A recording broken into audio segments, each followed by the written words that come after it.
On today's show, we're going to hop aboard a float plane heading to the boondocks of Canada. No better place to share a fishing boat with two boys and my daughter. It's also the perfect place for Grandpa to share some fishing wisdom. Am I ahead yet, Jake?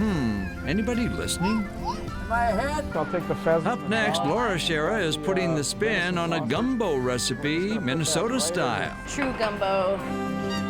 Our Minnesota-bound classic this week is all about the song of spring. Why do our feathered friends sing? Turns out, many different reasons. Those stories and more, next.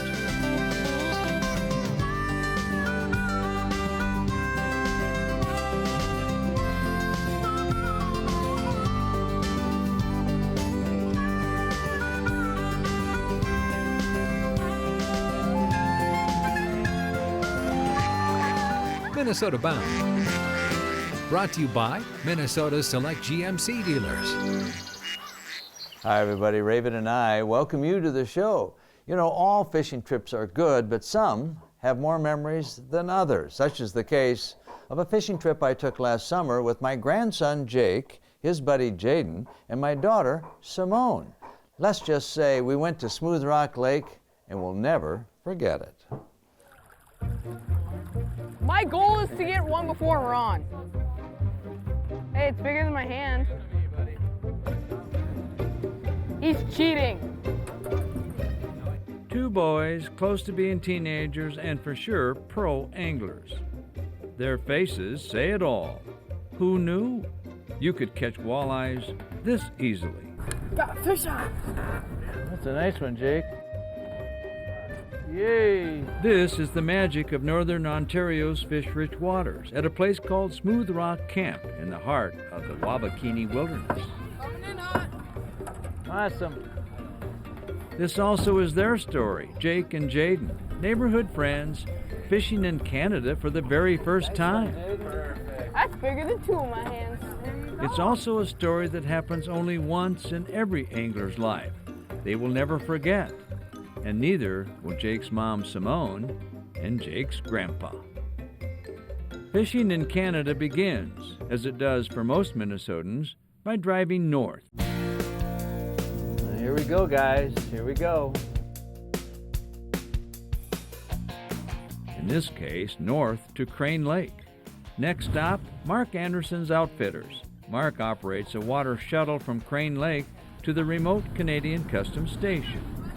Clearing customs, we board a modern turboprop float plane operated by Thunderhook Fly-Ins. Jake gets right seat. Jake, you know what you're doing up there? Nope. Lift off, and soon one world is left behind.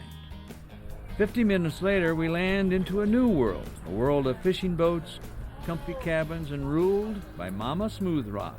Meet Debbie Alexander. I've been here at Smooth Rock for 19 years and I've loved every minute of it. Smooth Rock's a fantastic family destination. As you can see, the beautiful sand beach here. We're the only lodge on a 24,000 acre lake. It's just so beautiful, and this is my background. This is what I look at every day. Were the walleyes as friendly as Mama Smooth Rock? We were about to find out.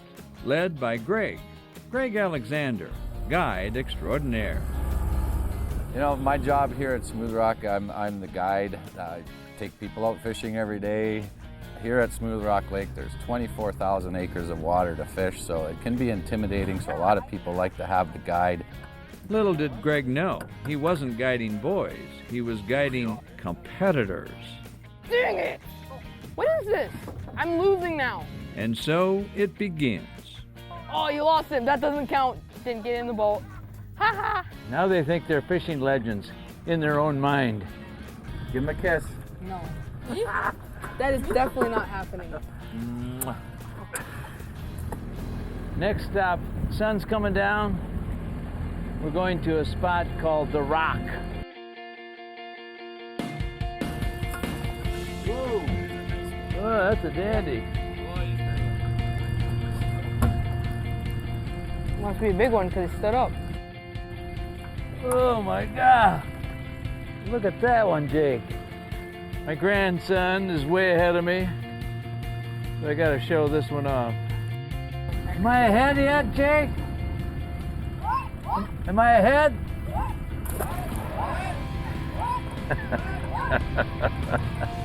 Tomorrow, more smooth rock to explore and more time with two boys who suddenly, they don't want to quit fishing. It's a wonderful world, isn't it? Minnesota Bound is brought to you by Minnesota's select GMC dealers, Ice Force, Connecticut, and by Star Bank.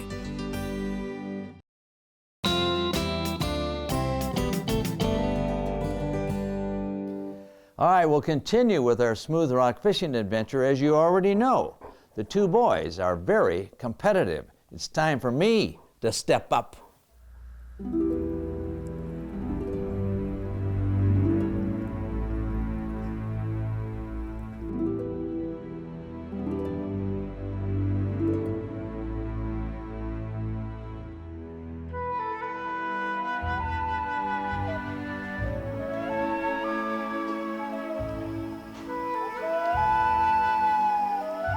Dawn comes to Ontario's Smooth Rock Lake, greeting visiting anglers of any age.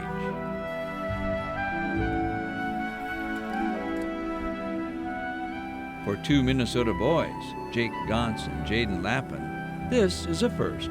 First taste of Canada fishing and first resort job, tagging along as the garbage boat hauls buckets of fish remains. It's a daily buffet on the rocks for hungry seagulls and bullying bald eagles. I've never been this close to an eagle in my life.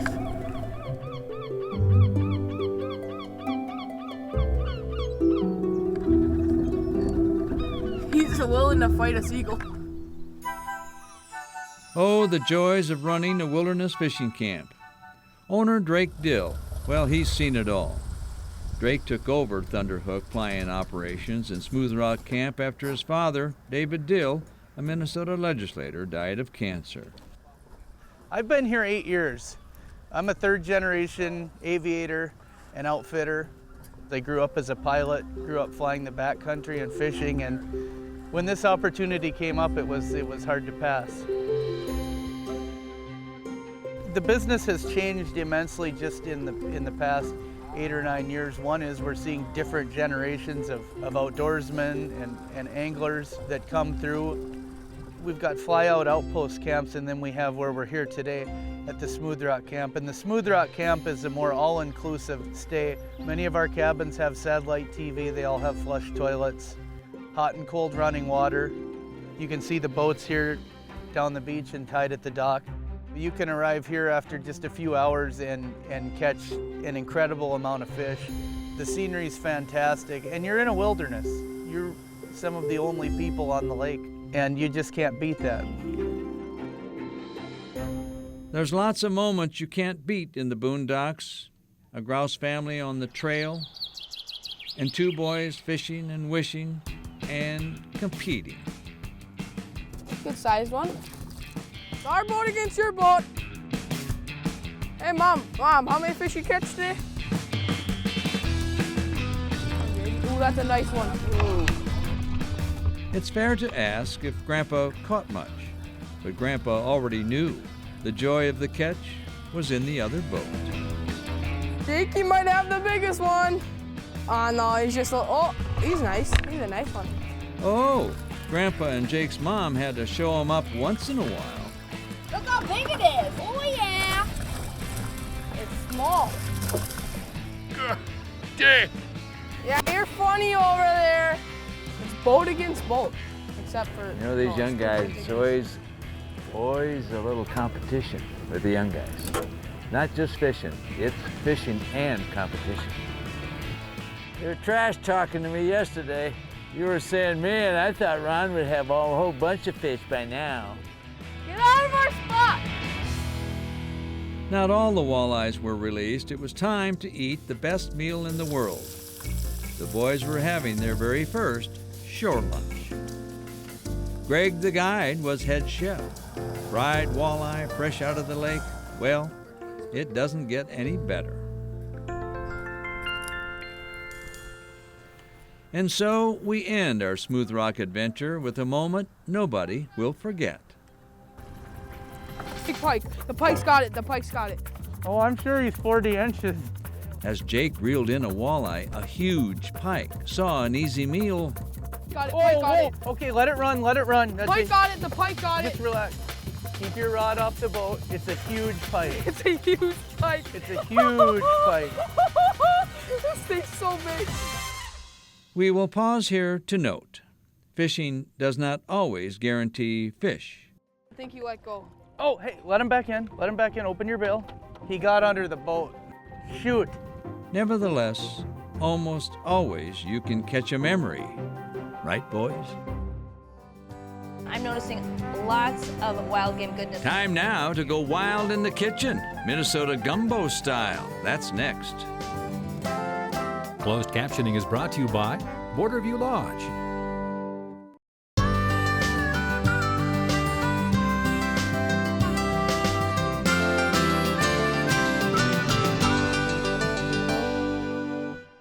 Time now to go wild in the kitchen. Daughter Laura and Chef Jim are concocting something called Gumbo Minnesota Wild. I don't know, but it's going to be good.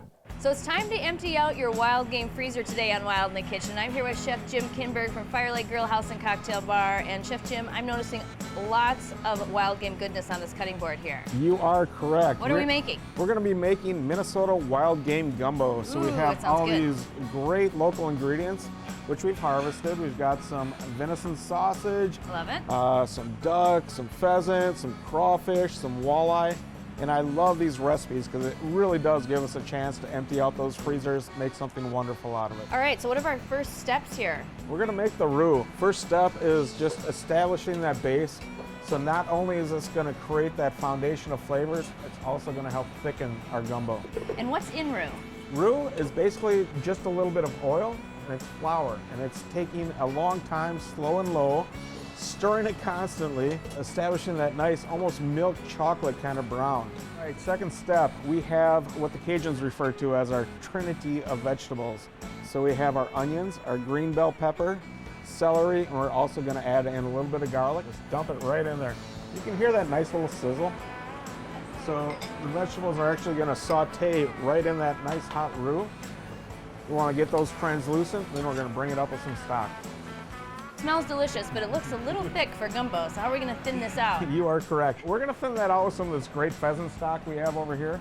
Homemade. Homemade, exactly. One of my tricks, I save all the legs and thighs off the ducks and the pheasant, simmer them with some water, some carrots, onions, celery, make this great stock.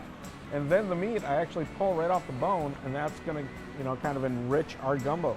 Awesome, so we're using the whole bird, I love that. We are using the whole bird, definitely. All right, now this is awesome pheasant stock, but if we wanted to cheat it a little bit, could we use chicken stock from the grocery store? You sure could. It's not gonna be as great, but it will definitely work. Bring it up to a nice little simmer, let it thicken, and then we're gonna add the remaining ingredients. You got the crawfish, I'll take the pheasant and the Got the duck. walleye? I've got the venison sausage. And we're just gonna put that right in there. The true gumbo crawfish. There we go. We need to season it up just a little bit. Sure do. I've got some blackened Cajun seasoning magic there. If you want to just sprinkle in a couple of generous pinches. I think it's ready. We're just gonna put it in a bowl. Top it off with just a little bit of steamed rice. Gumbo's not complete without rice. Exactly. And some green onion. Gonna top it off. All right, don't forget to empty out your wild game freezer and make some Minnesota wild game gumbo. I'm gonna go in for a taste here, Jim. How is it? Very good. Very good. Excellent.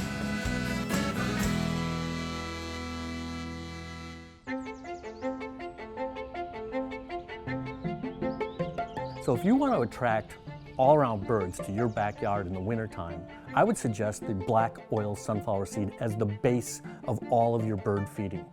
The black oil sunflower seed is by far the most versatile seed. It attracts the most amount of birds, the most variety of birds, and there's several studies that show that this seed is most popular for two reasons. One, it's high nutrition, and 2, it is easy for the birds to open up.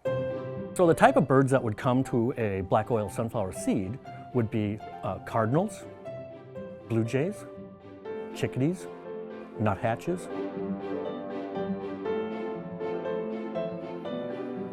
So this is the perfect feeder for black oil sunflower seeds. Single perch, large opening, bird can reach inside and take as many seeds as it likes.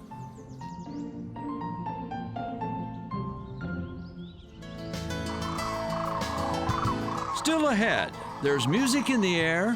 Why do birds sing in the springtime? Well, let's ask the birds. Minnesota Bound, brought to you by Northland Tracker Boating Centers, Evinrude, the official outboard motor of Minnesota Bound, and by Totem Resorts.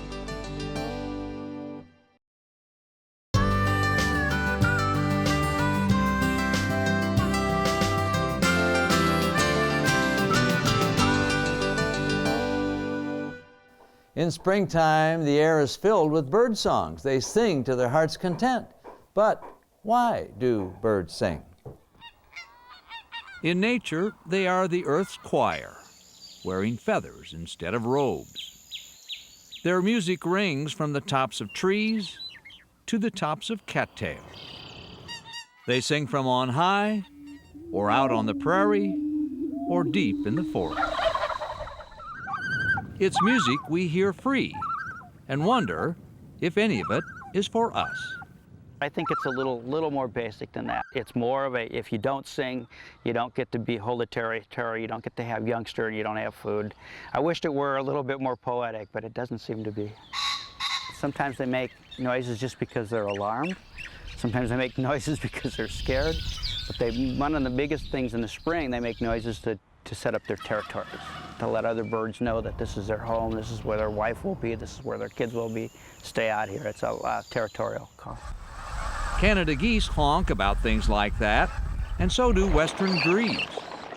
Sometimes they slightly modify the call just a little bit, which is more attractive as a female, although sometimes it's the same call, it's just that the female decides that this is time to mate, this is going to be my mate, and so she goes in even though the males stay away. Yes, there's some X-rated music out there, loud stuff, rap perhaps, sung to the dance of the sandhill crane.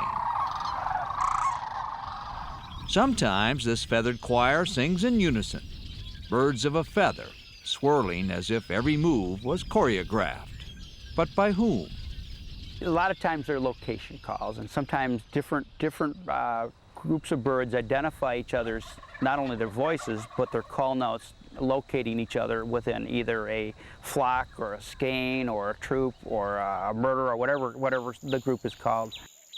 In winter's cold and snow, birds tend to sing a different tune. In Minnesota, there's not a lot to sing about. They don't sing in terms of territorial. It's still the group calls. Ravens and crows are amazing creatures. A friend of mine who studied them claims that they have 43 different call notes. And they really do have a communication system.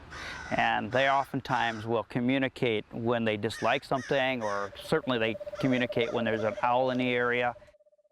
Some birds around us are mostly silent, but I suppose having to eat carrion every day, well, it's not much to sing about. Our national emblem doesn't say much either. In their courtship flight, bald eagles would rather dance than sing. They do these huge aerial displays where they'll be flying right side by side, and all of a sudden one will flip under the other, and they'll grasp talons. And sometimes they'll just plummet. But it's a pre-courtship type display. Finally, there's that tiny, tiny bird that never knows the words. It just hums every song. But I'd say, who cares? Maybe in the bird world, as it is with us, it's the song in your heart that counts. Singing birds. Now, the gobble of a turkey might not be construed as a song, but it's music to a turkey hunter's ear. Well, that about does it for us. Remember, introduce a kid to the great outdoors. I'm Ron Schara, and of course, always the star of the show. Yes. Once again, is Raven. Yes. Transportation provided by Premier Transportation, Call 1-800-899-7433. To get more Minnesota Bound, including full episodes, go to mnbound.com. And to follow our latest adventures, like us on Facebook.